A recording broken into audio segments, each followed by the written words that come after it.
ઓમ નમઃ શિવાય. માં ઉમિયા માતાએ નમઃ. શ્રી ગણેશાય નમઃ. મિત્રો, રવિવાર એટલે રજાનો દિવસ. આપણે લોકો અઠવાડિયાના 6 દિવસ સખત મહેનત કરીએ છીએ. તેનો થાક ઉતારવાનો 7મો દિવસ એટલે રવિવારનો દિવસ. પરંતુ આપણે લોકો શું કરીએ છીએ? 7 દિવસના બધા કામો એવા બધા હોય, એ કામો કરવામાં જ આપણો પૂરો રવિવારનો દિવસ પસાર કરી દઈએ છીએ. રવિવારે એન્જોય નથી કરતા. ઘણા લોકો એવા હોય છે, બસ કંઈ પણ કામ હોય કે રવિવારે કરીશું. તો તમારે લોકો શું કરવું જોઈએ? તમારા જે કાર્ય હોય એની એક નોંધ રાખો. અને તમે જ્યારે જોબ પરથી કોઈ બિઝનેસમાંથી આવો તો એ દરમિયાન એકાદ કલાક એવો કાઢો, તેમાં તમારા જરૂરી કાર્યો પૂરા કરો.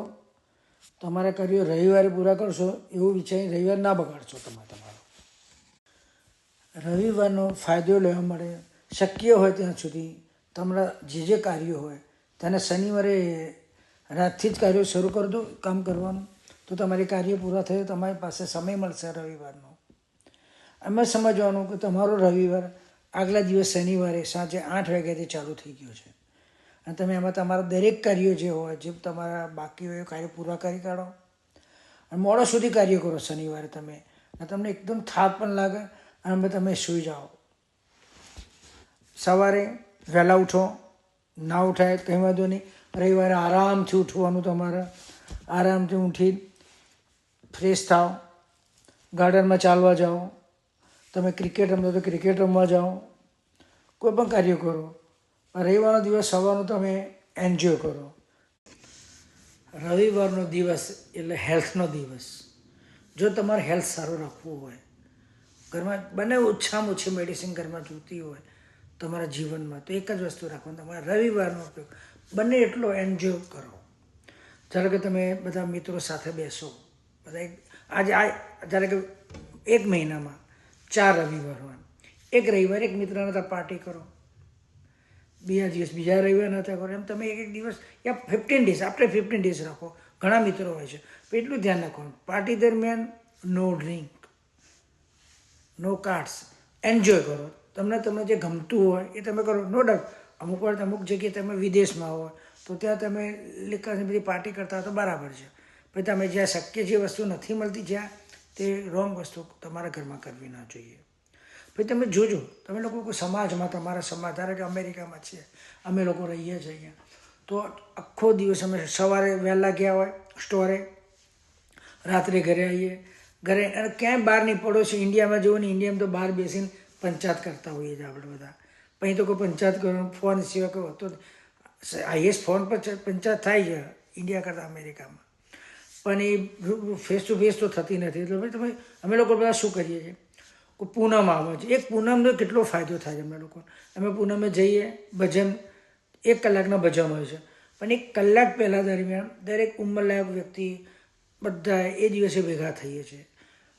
મહિનાની આખી ચર્ચાઓ કરીએ છીએ, બધી અલગ અલગ ચર્ચાઓ, બધા પોતપોતાના વાતો કરતા હોઈએ છીએ. એટલી મજા આવે, એટલી શાંતિ લાગે. અમારું હેલ્થ છે ને, બીજા દિવસ રિપોર્ટ ચેક કરીને આપણે, તમે કોઈ પણ પ્રોગ્રામમાં જજો તમે આવા, અને બીજા દિવસ તમે તમારો શરીર ચેકઅપ કરાવશો ને તો આખો રિપોર્ટ તમને જુદો મળશે.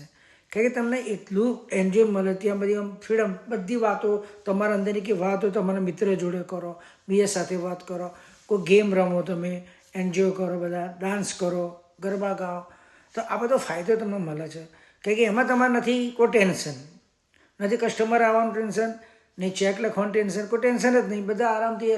તો બને ત્યાં સુધી સમાજમાં એક યાદ રાખવાનું કે બને ત્યાં સુધી તો હું તો એવું માનું, દર મહિને પૂનમ આવતી. એ સિવાય તમે દર વીકે તમે જોજો, અહીંયા હાઈએસ્ટ જો ઇન્ડિયાવાળા કરતાં જો કોઈ એન્જોય કરતા હોય ને તો અમેરિકાવાળા કરે. મેં જોયું. હમણાં છેલ્લો 3 મહિને ઇન્ડિયા આવ્યો તો મારા સંબંધીના મેરેજ હતા અને એની બેબી શાવર હતું. પછી એ દિવસ અમે મળ્યા પછી મળ્યા જ નથી. જ્યારે એ 3 મહિનામાં ફક્ત 2 વાર મળ્યા. ક્લોઝ રિલેશનવાળા અમે લોકો 2 વાર જ મળ્યા છીએ.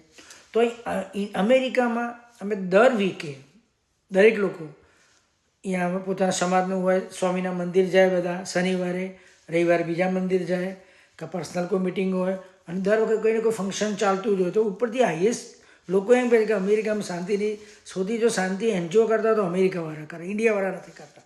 ઇન્ડિયાવાળા કરે પોતાની જાતે પોતાનું ફેમિલી લઈને ફરવા નીકળી જાય છે, નાસ્તો કરવા જાય, હોટલમાં જાય, ઇઝ ઓકે. પણ તમે માર્ક કરો કે એમના સંબંધીઓને એક કદાપી પૂછી જો કોઈ ઇન્ડિયાવાળા કે તમે તમારા બધાના ત્યાં ક્યારે ગયા, તમારા સાડું ત્યાં ક્યારે ગયા, કે તમારા સારા ત્યાં કે કોઈ નહીં મળતા. બધા પોતપોતાના લાઈફમાં બધા અલગ અલગ હોય છે ઇન્ડિયામાં. તો એ પોતાની નજીકમાં બધા મળે, એમાં પડોશીઓ મળે, બીજા મળે. જ્યારે અહીં તમે જોવા જાઓ તો દરેક વીકમાં બધા મળે છે. કેમ કરે શું? જમવાનું હોય, મંદિરમાં મળવાનું છે, સાંજે બાને ત્યાં દર્શન થાય, સભા ભરાઈ જાય, પછી જમીન પછી ઘરે પાછા આવતા. આ વસ્તુ મળે છે. એટલે એ ત્યાં ઇન્ડિયામાં નથી હોતું. ત્યાં અહીંયા હોય છે તો સવારથી ગણો કે ગમે તે ગણો એ બાને ભેગા થઈએ છીએ, દિવસે એની ચર્ચાઓ કરીએ, પંચાયત કરીએ છીએ. પંચાયતમાં પણ બેનિફિટ હોય છે. પંચાયત કરતાં કરતાં રિલેક્સ હસતા હસતા એકબીજાની જોક ઉડાવીએ બધી, પણ પૂરો હેલ્થ સારું રહે બધાનું. હું પોતે કોઈ લિકર સ્ટોરમાં જતો નહીં, કશું નહીં. મને કસિનોનો શોખ છે. અમુક સમય થયેલા અમે કસિનોમાં બધા અમારું ગ્રુપ અમે જઈએ. લોકો શું વિચારે છે અમે નથી વિચારતા. અમને ખબર કે ત્યાં શું ફાયદો મળે છે. અમને ત્યાં જઈને બેસીએ બધા. જે એવું જરૂર નથી કસિનો એટલે કે ત્યાં તમારે રમવું જ. એક જાતની ક્લબ જ કહેવાય. તમે ત્યાં જાઓ, બધું જુઓ, અને સાંજના ત્યાં જમવાનું નાસ્તા હોય છે, ત્યાં નાસ્તો કેમ છૂટા પડો. બપોર કંઈ કરતાં સ્વિમિંગ પૂલની વ્યવસ્થા હોય એવામાં તમે જાઓ. બસ એક આપણા માઇન્ડમાં એક જ છે કસિનો એટલે બસ એનું જુગારનું સ્થાન આ સ્થાન એ નહીં, એવું નથી હોતું. તમે તમારી રીતે બધા એન્જોય કરી શકો છો. તમારી ધ્યાન તમારા પોતાના પર કંટ્રોલ રાખવો પડે, એ જ જરૂરી. ત્યાં અમુક સ્થાનો પર જતા હોય, અમુક વસ્તુનું ધ્યાન રાખવું પડતું હોય છે. દરેક જગ્યાએ પંચાયતો કરવા બી તો લોકો આપણને બોલાવે નહીં.